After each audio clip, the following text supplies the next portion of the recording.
world. So the administration, the president's advisors often talk about what a tough negotiator he is, and they say that was on display over the last several days. But some of his comments have gotten some significant pushback. For example, ahead of the Tuesday deadline to reach a ceasefire, the president warned that, quote, a whole civilization will die tonight. What do each of you make of that strategy? Did it go too far, Senator? Dasha, that was horrible. I would hope, only thing I can do is just hope that he did not mean what he said, or that he has a different definition of annihilation of a whole civilization. My God, you can't be speaking of that.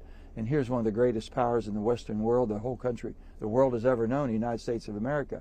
I've always said we are the superpower of the world, not because we have a super military power, not because we have a super economy.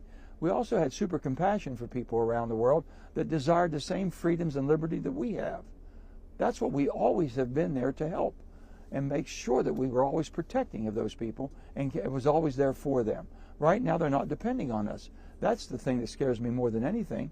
You know, the whole thing about NATO, the NATO alliance, was never to have a World War III. That happened after World War II in 1945.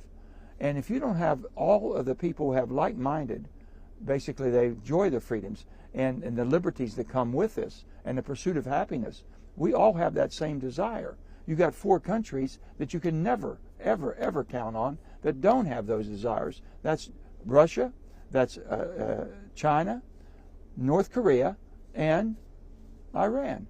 They're never going to be there. You should never depend on them, and you're never going to change that mentality. And just thinking you can do it through war. So we haven't had a clear definition and understanding of why we're there. Are we there to stop the proliferation of nuclear weapons? I would hope so, because that's where the damage can be done. Are we there to change the regime? I don't think so, because we've never been successful at changing an ideology and a regime. So what is the purpose? Are we there to put more oil into the market? Basically, it's all about money. Well, that's fine. You need an economy. You need the flow of energy. But with that being said, now they're talking about charging tariffs, not tariffs, but basically a fee, going through there. If you start charging for using the water, the international waterways that we've all been accustomed to using for all of our international trade, where would it stop? What happens to the straits in China?